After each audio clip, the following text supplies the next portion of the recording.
शास्त्रों में निर्वस्त्र स्नान क्यों वर्जित है? एक समय की बात है, भगवान विष्णु अपनी अर्धांगिनी माता लक्ष्मी के साथ पृथ्वी पर विचरण करते हुए हरिद्वार पहुंचे।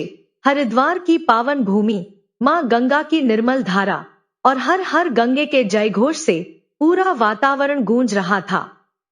माता लक्ष्मी ने देखा कि असंख्य मनुष्य गंगा में स्नान कर रहे हैं। कोई बार बार डुबकी लगा रहा था, कोई ऊंचे स्वर में हरि का नाम ले रहा था। परंतु यह दृश्य देखकर माता लक्ष्मी के मन में एक गहरा प्रश्न उठा। उन्होंने ध्यान दिया कि गंगा में स्नान करने के बाद भी अधिकांश लोग दुखी, परेशान और क्लेश से भरे हुए दिखाई दे रहे थे। आश्चर्य से भरकर माता लक्ष्मी ने भगवान विष्णु से पूछा, स्वामी, मां गंगा तो पापनाशिनी है, मोक्षदायिनी है, फिर ऐसा क्यों है कि इन लोगों के पाप और दुख नष्ट नहीं हो रहे? क्या अब गंगा में वह शक्ति नहीं रही?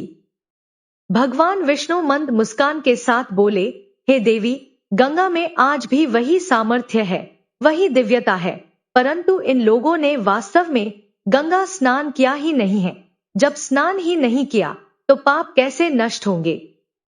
माता लक्ष्मी और भी अधिक चकित हो गई। उन्होंने कहा, स्वामी, यह आप क्या कह रहे हैं? हम स्वयं देख रहे हैं कि ये लोग गंगा में डुबकी लगाकर निकल रहे हैं। उनके शरीर अभी तक सूखे भी नहीं हैं, फिर यह स्नान कैसे नहीं हुआ? भगवान विष्णु बोले, हे देवी, जल में डुबकी लगा लेना ही स्नान नहीं होता। ये लोग केवल शरीर को धोकर जा रहे हैं, मन और आत्मा को नहीं। सच्चा स्नान तो मन की शुद्धि से होता है। कल मैं तुम्हें इसका रहस्य प्रत्यक्ष दिखाऊंगा। अगले दिन प्रातःकाल अचानक मूसलाधार वर्षा होने लगी। हरिद्वार की गलियां कीचड़ से भर गईं। एक चौड़े मार्ग के बीच एक बड़ा और गहरा गड्ढा बन गया। चारों ओर फिसलन और कीचड़ फैला हुआ था। भगवान विष्णु ने अपनी लीला रचने का निश्चय किया। उन्होंने एक बूढ़े, असहाय व्यक्ति का रूप धारण किया और जानबूझकर उस गड्ढे में गिर पड़े। फिर उन्होंने माता लक्ष्मी से कहा, देवी, तुम पास ही बैठ जाओ और लोगों से यह कहना कि तुम्हारा बूढ़ा पति अचानक इस गड्ढे में गिर गया है। उनसे सहायता की प्रार्थना करना। परंतु एक बात अवश्य कहना, मेरे पति पूर्णतः निष्पाप है। उन्हें वही व्यक्ति छू सकता है जो स्वयं भी निष्पाप हो। यदि कोई पापी उन्हें छुएगा तो उसी क्षण भस्म हो जाएगा। माता लक्ष्मी ने तथास्तु कहा और गड्ढे के पास बैठकर आने जाने वालों से करुण स्वर में यही विनती करने लगी। कुछ ही समय में गंगा स्नान करके लौट रहे लोगों की भीड़ वहां से गुजरने लगी।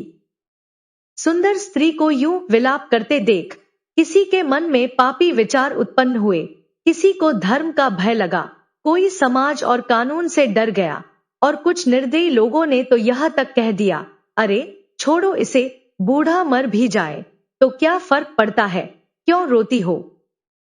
कुछ लोग दयालु भी थे।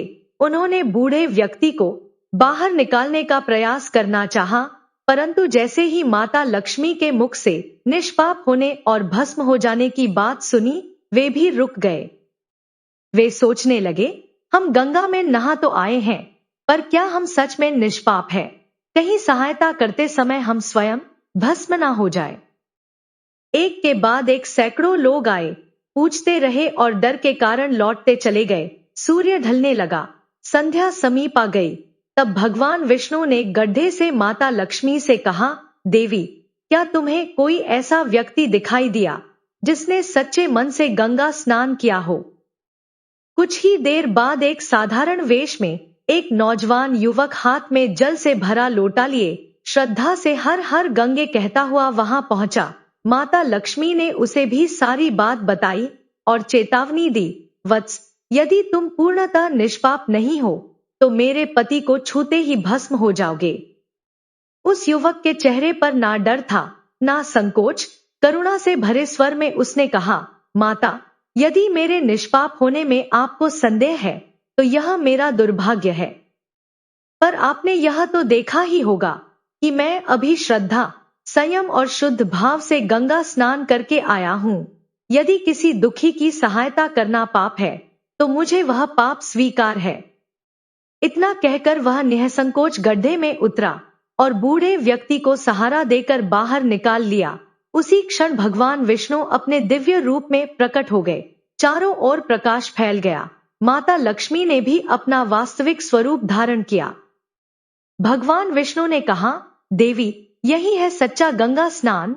जो मन, कर्म और भाव से शुद्ध हो, वही वास्तव में स्नान करता है। निर्वस्त्र होकर जल में उतर जाना, नाम जप लेना या डुबकी लगा लेना पर्याप्त नहीं है। जब तक अहंकार, स्वार्थ, वासना और भय का वस्त्र नहीं उतरेगा, तब तक पाप नहीं कटेंगे।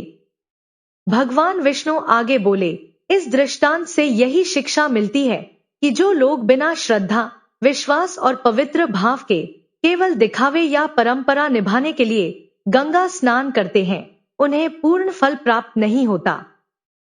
परंतु इसका यह अर्थ नहीं कि गंगा स्नान व्यर्थ चला जाता है। गंगा स्नान का पुण्य अवश्य मिलता है, पर उसका पूर्ण फल तभी प्राप्त होता है जब स्नान श्रद्धा और नियमों के साथ किया जाए। इसके बाद भगवान विष्णु ने माता लक्ष्मी से कहा, अब मैं तुम्हें वे 12 बातें बताता हूं जिनका ध्यान यदि कोई मनुष्य स्नान करते समय रखे तो वह कभी दुखी नहीं रहता। उसके घर में लक्ष्मी का वास होता है, धन धान्य की वृद्धि होती है, कलह समाप्त होता है और पूरा परिवार सुख शांति से जीवन व्यतीत करता है। माता लक्ष्मी ने विनम्र होकर कहा, हे स्वामी, कृपा कर इन 12 बातों का उपदेश दीजिए। भगवान विष्णु बोले, नंबर 1, स्नान के बाद मनुष्य शुद्ध होकर पूजा पाठ और अन्य धार्मिक कर्मों के योग्य बनता है, इसलिए प्रातःकाल स्नान करना श्रेष्ठ माना गया है। नंबर 2, शास्त्रों में कहा गया है कि स्नान करने से 10 गुणों की प्राप्ति होती है: रूप, तेज, बल, पवित्रता, आयु, आरोग्य, निरोगता, सुविचार, बुद्धि और मेधा। नंबर 3, जो लोग धन, पुष्टि, स्वास्थ्य और आरोग्य की कामना रखते हैं, उन्हें हर ऋतु और प्रतिदिन स्नान करना चाहिए। नंबर 4, प्रातः स्नान करने से पापों का नाश और पुण्य की प्राप्ति होती है। ऐसा भी कहा गया है कि सुबह स्नान करने वाले के पास नकारात्मक शक्तियां नहीं आती। नंबर 5, यदि कोई व्यक्ति रोगग्रस्त हो तो पूर्ण स्नान संभव ना हो तो गीले वस्त्र से शरीर पोंछ लेना भी स्नान के समान माना गया है। नंबर 6, सूर्योदय से पूर्व अरुणोदय काल में स्नान करना अत्यंत श्रेष्ठ बताया गया है। नंबर 7, तेल लगाकर या शरीर को रगड़ते हुए नदी में स्नान करना वर्जित है। पहले तट पर शरीर शुद्ध करके फिर नदी में डुबकी लगानी चाहिए। नंबर 8, जहां वस्त्र धोए जाते हों वहां का जल अपवित्र माना गया है, इसलिए ऐसे स्थान से दूर हटकर स्नान करना चाहिए। नंबर 9, नदी में 11 या 21 डुबकियां लगाना शुभ माना गया है। नंबर 10, पवित्र नदियों में वस्त्र निचोड़ना या किसी भी प्रकार की गंदगी डालना निषिद्ध है। नंबर 11, नल के जल से झरने का जल श्रेष्ठ, झरने से नदी का जल श्रेष्ठ, नदी से तीर्थ का जल श्रेष्ठ और सभी तीर्थों के जल से गंगा जल सर्वोत्तम माना गया है। नंबर 12, गंगा माता का वचन है, स्नान करते समय कोई जहां भी मेरा स्मरण करेगा, मैं वहां के जल में स्वयं उपस्थित हो जाऊंगी। इसके बाद भगवान विष्णु ने कहा, देवी, अब मैं एक और महत्वपूर्ण बात बताता हूं जिसे तुम्हें ध्यानपूर्वक सुनना चाहिए। भगवान बोले, हमारे शास्त्रों में जीवन के प्रत्येक कर्म के लिए मर्यादा और नियम बताए गए हैं। स्नान को लेकर भी कुछ नियम है। स्त्रियों के लिए यह कहा गया है कि स्नान सदा मर्यादा और शालीनता के साथ होना चाहिए। निर्वस्त्र होकर स्नान करना शास्त्र सम्मत नहीं माना गया है, क्योंकि इससे न केवल धार्मिक मर्यादा भंग होती है, बल्कि घर की सुख शांति और समृद्धि भी प्रभावित होती है। उन्होंने आगे कहा, जो व्यक्ति शास्त्रीय नियमों का पालन करता है, उसके घर में सुख, शांति, समृद्धि और लक्ष्मी का वास बना रहता है। यह सुनकर माता लक्ष्मी अत्यंत प्रसन्न हुई। भगवान विष्णु ने अंत में कहा, देवी, हमारे शास्त्र केवल कर्मकांड नहीं सिखाते, वे जीवन को शुद्ध, संतुलित और मंगलमय बनाने का मार्ग दिखाते हैं। सदियों से चले आ रहे ये नियम अनुभव और ज्ञान का सार है। इन्हें समझकर अपनाने से ही जीवन में सच्चा सुख प्राप्त होता है। भगवान विष्णु माता लक्ष्मी को यह तो समझा चुके थे कि केवल जल में डुबकी लगा लेना ही सच्चा स्नान नहीं होता, बल्कि उसके पीछे कर्म, श्रद्धा और मर्यादा का होना अत्यंत आवश्यक है।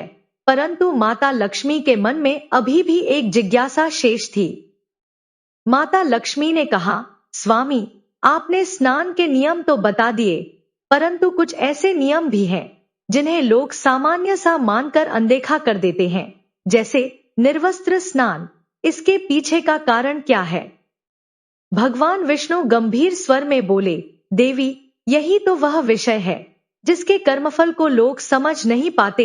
यह नियम केवल बाहरी शिष्टाचार नहीं, बल्कि गहरे आध्यात्मिक कारणों से जुड़ा है। भगवान विष्णु ने आगे कहा, तुमने देखा होगा, घर के बड़े बुजुर्ग अक्सर कहते हैं, कभी भी बिना वस्त्र के स्नान नहीं करना चाहिए। यह बात केवल सामाजिक मर्यादा नहीं, बल्कि शास्त्रीय और पौराणिक अनुभवों पर आधारित है। उन्होंने कहा, निर्वस्त्र स्नान की मनाही का सबसे प्रसिद्ध कारण भगवान श्री कृष्ण के समय की एक लीला से जुड़ा हुआ है। भगवान विष्णु ने कथा सुनाना आरंभ किया। एक समय की बात है, वृंदावन में कुछ गोपियां सरोवर में स्नान करने गईं। वे सभी श्रद्धा और भक्ति से युक्त थी, परंतु अज्ञानवश वे निर्वस्त्र होकर स्नान कर रही थी। उसी समय बाल कृष्ण वहां पहुंचे। उन्होंने लीला रचते हुए गोपियों के वस्त्र उठाकर कदम वृक्ष की डाल पर रख दिए। जब गोपियां स्नान के बाद बाहर आईं और वस्त्र ना देखे तो वे घबरा गईं। लज्जा और भय से भरकर उन्होंने श्री कृष्ण से विनती की, हे नंदलाल, हमारे वस्त्र लौटा दीजिए। तब भगवान श्री कृष्ण ने गोपियों को उपदेश देते हुए कहा, हे गोपियों, स्नान एक पवित्र कर्म है। इसे कभी भी निर्वस्त्र होकर नहीं करना चाहिए। ऐसा करने से जल के देवता वरुण का अपमान होता है। स्नान सदा मर्यादा और शुद्ध भाव के साथ होना चाहिए। यह कहकर भगवान श्री कृष्ण ने सभी गोपियों को उनके वस्त्र लौटा दिए। भगवान विष्णु बोले, हे देवी, यह नियम केवल खुले सरोवर या नदी के लिए नहीं है। शास्त्रों के अनुसार बंद बाथरूम में भी निर्वस्त्र होकर स्नान करना उचित नहीं माना गया है। उन्होंने समझाया, कई लोग यह सोचते हैं कि बंद कमरे में कोई देख नहीं रहा, इसलिए यह दोष नहीं लगता, परंतु यह सोच गलत है, क्योंकि ईश्वर सर्वत्र उपस्थित है। भगवान विष्णु ने आगे कहा, लोकमान्यताओं और शास्त्रीय विचारों के अनुसार निर्वस्त्र स्नान करने से शरीर पर नकारात्मक ऊर्जा का प्रभाव पड़ सकता है। इससे व्यक्ति की मानसिकता भी नकारात्मक हो जाती है, चित्त अशांत रहता है और बिना कारण भय, क्रोध या उदासी उत्पन्न होने लगती है। भगवान विष्णु ने गंभीर स्वर में कहा, गरुड़ पुराण के अनुसार जब मनुष्य स्नान करता है तब उसके पितर अर्थात पूर्वज सूक्ष्म रूप से उसके आसपास उपस्थित रहते हैं। मान्यता है कि स्नान के समय वस्त्रों से गिरने वाले जल से पितरों को तृप्ति मिलती है। यदि कोई व्यक्ति निर्वस्त्र स्नान करता है तो पितर उस जल को ग्रहण नहीं कर पाते और अतृप्त होकर रुष्ट हो जाते हैं। उन्होंने कहा, इससे घर में पितृदोष उत्पन्न हो सकता है, जिसके कारण व्यक्ति का तेज, बल, धन और सुख धीरे धीरे क्षीण होने लगता है। भगवान विष्णु बोले, शास्त्रों में यह भी कहा गया है कि जो व्यक्ति निर्वस्त्र स्नान करता है उससे माता लक्ष्मी रुष्ट हो सकती हैं। इससे कुंडली में धन हानि के योग बनते हैं, आर्थिक संकट आने लगता है और घर की समृद्धि बाधित होती है। भगवान विष्णु ने कहा, जल के अधिपति देवता वरुण हैं। स्नान करते समय मर्यादा भंग करना उनका अपमान माना जाता है। ऐसा करने से पाप लग सकता है और व्यक्ति को शारीरिक एवं आर्थिक कष्ट झेलने पड़ सकते हैं। भगवान विष्णु ने अंत में कहा, देवी, शास्त्रों के नियम डराने के लिए नहीं, बल्कि मनुष्य को सुरक्षित, शुद्ध और संतुलित जीवन देने के लिए बनाए गए हैं। स्नान जैसे दैनिक कर्म में भी यदि मर्यादा, श्रद्धा और नियमों का पालन किया जाए तो जीवन में सुख, शांति और समृद्धि बनी रहती है। यह सुनकर माता लक्ष्मी संतोष से मुस्कुराईं। इस प्रकार शास्त्र हमें सिखाते हैं कि निर्वस्त्र स्नान केवल एक छोटी सी भूल नहीं, बल्कि कई आध्यात्मिक और कर्मफल से जुड़ा विषय है। मर्यादा में रहकर किया गया प्रत्येक कर्म ही सच्चा पुण्य देता है। दोस्तों, यह वीडियो आपको कैसी लगी, हमें कमेंट बॉक्स में जरूर बताइए। अगर आपको यह जानकारी उपयोगी लगी हो तो वीडियो को लाइक करें, अपने दोस्तों और परिवार के साथ शेयर करें और ऐसी ही धार्मिक एवं ज्ञानवर्धक कथाओं के लिए हमारे चैनल को सब्सक्राइब अवश्य करें। आपका एक लाइक और एक कमेंट हमें ऐसी और भी शास्त्र सम्मत कहानियां लाने की प्रेरणा देता है। धन्यवाद। जय माता लक्ष्मी।